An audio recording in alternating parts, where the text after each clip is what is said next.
Hey, what's going on, guys? I got CheFPV here. Troy, whatever. So we are looking at the MotoLabs Tempest flight controller. I actually did a build with this flight controller once before, and then today I helped somebody, two different people, with this same exact board.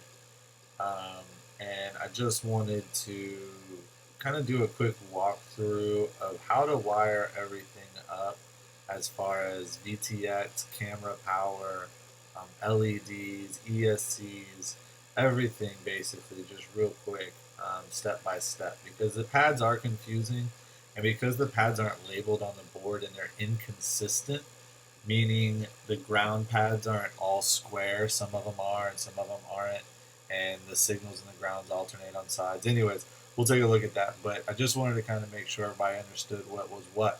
So this is what we'll do. We'll start from where I build, and that's so I build starting right here with the battery plus and the ground. I connect a connector, get my wiring harness set up, and then I test the USB first, and I usually will check the firmware, get the board set up the way that I usually do if it's something I know already, and then I will double check by unpowering, then plugging in battery power and checking voltages on all these voltage ports. So which voltage ports do you check and double check the voltage on? So I would start with, these are your ESC rails here for your signals. So you're going to wire your signal here for 4, for 2, for 1 and 3, and directly next to them is a ground. You wire your ESC ground. So those you don't need to check any voltages. However, over here, 3T is UART3 S port telemetry, and 2R, which is your S bus, get voltage, which would be 5 volts off the voltage, and this ground. So you would check this ground and this voltage, and you should get 5 volts, probably 4.8, 4.9, something like that. Then this one also with this same ground should check 4.9 to 5. Signal wire, PP right here is your PPM. You're not going to use this unless you're using, I mean, if you're using a PPM receiver, I just recommend you go somewhere else, or you get a different receiver. But if you did, then this is where you would hook it instead of over here. So right here is going to be your S bus voltage for your receiver, and then your ground. Then your smart port telemetry is here, and that's going to be turned on UART3. So then we can move over, and these ESC negatives and positives, if you notice on this one, is for a V1.1. Version 1.2, 1.3, the ESC power pads are different. Do not wire these according to the documents. Wire these according to the boards. The ground and the positive are now both on each terminal side, so you don't have to run super long wires from one ESC across the other. So one of these would be actually ground, and one would be positive. Then same thing, ground and positive, positive and ground, positive and ground. But again, the power you should document always off of the physical board. But again, you could power on and double check the polarity. So one of these would be negative and one would be positive, and you should get 16 or 12 volts, depending on your voltage of your battery. And same here, same here, and same here. So where do you wire your LEDs? LEDs would be wired here for signal. 5 volts you would tap into and double check the voltage, and the ground would be there. That would give you the LED connection for the signal pin. Then over here, you'll notice you have a buzzer switched ground, and you have a battery LiPo. You do not hook this switched ground to here for buzzer. Just because it says B is not, that's battery. What this is a live battery voltage.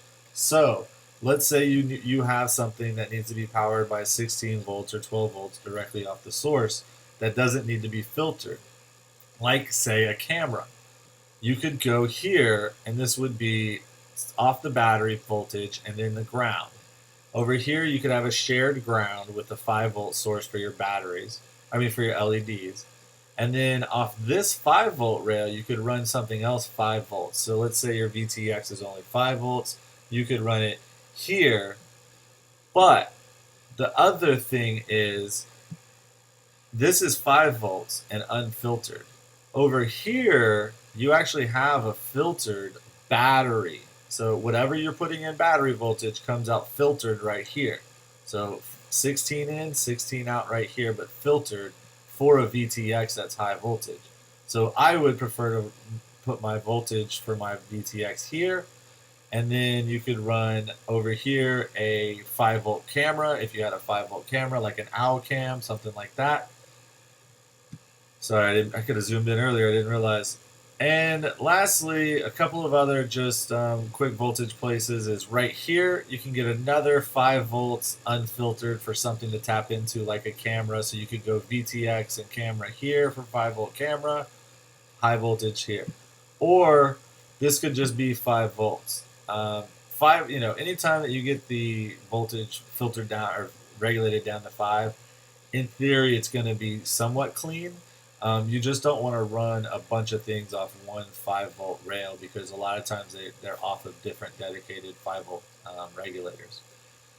The only other thing to note is version 1.1 and 1.2 documentation also differ in the sense of this V and this V are yellow on the documentation. And that is because these two 5-volt sources power on with the USB. These two only have their own 5-volt regulator off of the USB connector. So this is for your RX. So one side would be your S bus. This side is also for an RX in theory, but you could use it for like a black box if you wanted to do a separate serial black box, even though this has onboard storage. You could do an SD card one though. And get a little more storage, and you would be able to plug in on the USB and access everything because it would power voltage on. So that's the way that I run my MotoLab Tempest. I don't run Spectrum, but if you do, here you go. Spectrum signal pads right here, same as regular on any other one. So you can do that. And then obviously you have your UART1, which I don't know, you could also use for a black box, I guess. But that's how I wire mine up, or how I will be whenever I start switching over to some of these on some builds. They're a great flight controller. They make for a really nice, tight, clean build. And I've heard nothing but good things about them. So I'm going to check them out some more. Fly safe, fly smart. I hope it helped you out. Peace.